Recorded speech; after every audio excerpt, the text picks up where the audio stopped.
Hello guys, welcome to my channel. Today நம்ம என்ன பார்க்க போகிறோம்னா லா அண்ட் எத்திக்ஸ் பேப்பரை 3 வீக்ஸில் எப்படி கவர் பண்ணலாம்னு சொல்லிட்டு பார்க்கலாம். ஃபஸ்ட்டு பார்த்தீங்கன்னா ஸ்டடி பிளான் வந்து 3 வீக்ஸு, டோட்டல் சாப்டர் வந்து 13 இருக்குது. டைம் எவ்வளோ இருக்குன்னா 21 டேஸ் இருக்குது. ஸ்ட்ராட்டஜி பார்த்தீங்கன்னா week 1 commercial and industrial laws, week 2 corporate laws, week 3 business ethics plus full revision. First பார்த்தீங்கன்னா week 1 commercial and industrial law 7 டேஸில் எப்படி படிக்கணும்னு பார்த்தீங்கன்னா டே 1ல introduction to law and legal system in India. Next day 2 Indian Contract Act. Day 3ல sale of goods ஆக்டோ negotiable இன்ஸ்ட்ருமெண்ட்டோ ரெண்டுத்தையும் ஒன்றா படிக்க போகிறோம். நெக்ஸ்ட் டே 4 பார்த்தீங்கன்னா Indian partnership act plus LLP. Next day 5 பார்த்தீங்கன்னா factories act, payment of gratuity act. Day 6 பார்த்தீங்கன்னா employment provident fund and employment state insurance act, code on wages. Day 7 பார்த்தீங்கன்னா revision of week 1 topics plus MCQ practice.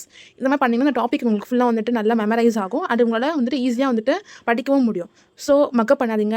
என்னோடய வீடியோலேருந்து ஸ்டார்டிங்கில் தான் அதை சொல்கிறேன், mug up பண்ணாதீங்க. புரிஞ்சுட்டு படிச்சிங்கன்னா உங்களுக்கு வந்து ரொம்ப ஈஸியாக இருக்கும். அதோட ஈஸி வந்து வேறு எதுலேயுமே உங்களுக்கு கிடையாது புரிஞ்சுட்டு படிக்கிறத விட. நான் சொல்கிறேன் லாஸ்ட்டில் எதுக்கு நரட்டோ டேப்லெட் வந்துட்டு யூஸ் பண்ணியிருக்கேன்னு சொல்லிட்டு சொல்கிறேன். நெக்ஸ்ட்டு பார்த்தீங்கன்னா வீக் 2ல் வந்துட்டு பார்த்தீங்கன்னா கார்பரேட் லாஸ். டே 8 பார்த்தீங்கன்னா கம்பெனிஸ் ஆக்ட், கம்பெனிஸோட டைப்ஸு, ஃபார்மேஷன், ப்ரொமோஷன் படிச்சுக்கோங்க.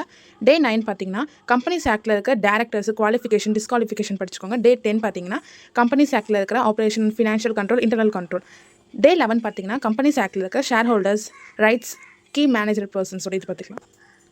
டே 12 பார்த்தீங்கன்னா revision of corporate laws. Day 13 பார்த்தீங்கன்னா mock test plus case studies on corporate லாஸில் இருக்கிற கேஸ் ஸ்டடீஸ்லாம் ரொம்ப இம்பார்ட்டன்ட்டு.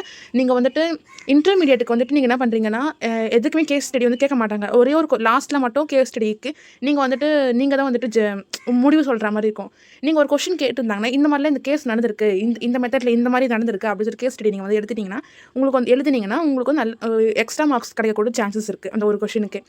நெக்ஸ்ட்டு பார்த்தீங்கன்னா ஃபுல் ரிவிஷன் ஆஃப் வீக் 2ல் இருக்கிற எல்லாமே படித்தது ப்ளஸ் MCQ ப்ராக்டிஸ் பண்ணுங்கள். நெக்ஸ்ட் பார்த்தீங்கன்னா week 3 business ethics and final revision தான் பார்க்க போகிறோம். இதில் பார்த்தீங்கன்னா டே 15 பார்த்தீங்கன்னா business ethics, emotional intelligence, meaning, importance, nature. Day 16 பார்த்தீங்கன்னா 7 principle of public life and ethics law relation. Day 17 பார்த்தீங்கன்னா business ethics in decision making, internal code of ethics. Day 18 பார்த்தீங்கன்னா ethics in business dealings plus case studies on business எத்திக்ஸில் இருக்குது. டே 19 பார்த்தீங்கன்னா full business ethics revision. நீங்கள் படித்த மொத்தத்தையும் revision பண்ணி பார்க்கணும், ப்ளஸ் MCQ ப்ராக்டிஸும் பண்ணி பார்க்கணும். டே 20 பார்த்தீங்கன்னா full syllabus Mach test 1.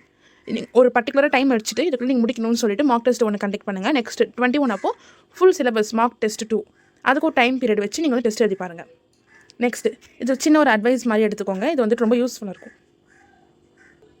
Additional tips. Concept first, memorisations second.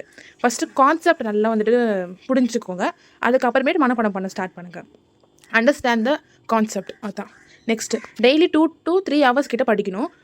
Focus on 1 to 2 topics per day. ஒரு டேயில் பார்த்தீங்கன்னா ஒரு 2 டாபிக் நல்லா ஃபோக்கஸ் பண்ணுற மாதிரி பாருங்கள். Make quick note.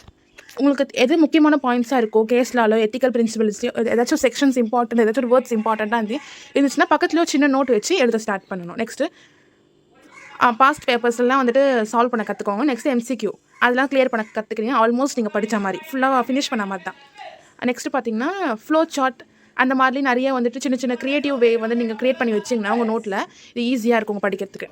Next revision regularly, ஒரு நாள் விடாமல் டெய்லியும் ரெகுலராக ரிவிஷன் பண்ணிகிட்டே இருக்கணும். ஓகேங்களா? All the best.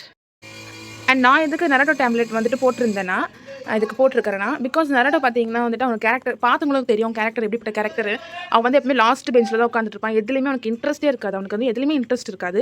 பட் அவனுடைய ஒரே ஏம்னா அது ஓகேவா ஆகணும் தான் அவனுக்கு வந்து ரொம்ப ஏம். அதுக்காக அவன் வந்து ரொம்ப ஹார்ட் ஒர்க் பண்ணுவான். அந்த ப்ராசஸ் எல்லாமே நாங்கள் நரட்டோ பார்த்தவங்களுக்கு தெரியும். ஸோ அதே மாதிரி தான் அதே மாதிரி அவன் எப்பவுமே வந்துட்டு இந்த விஷயம் எனக்கு தெரியாது, பண்ண முடியாதுன்னு சொல்லிட்டு என்றைக்குமே அவன் வந்து நினச்சதும் இல்லை, அப்படி விட்டதும் கிடையாது. ஸோ அதே மாதிரி தான் உங்களுக்கும் அதே மாதிரி தான் நீங்கள் CMA வந்துட்டு ஆகணும் அந்த ஒரு நோக்கம் மட்டும் உங்கள்கிட்ட இருந்துச்சுன்னா எவ்வளோ டஃப்பான சப்ஜெக்ட் எவ்வளோ டஃப்பானதாக இருந்தாலும் நீங்கள் வந்துட்டு அதில் வந்துட்டு பாஸ் பண்ணிவிட்டு CMAவும் ஆகலாம்.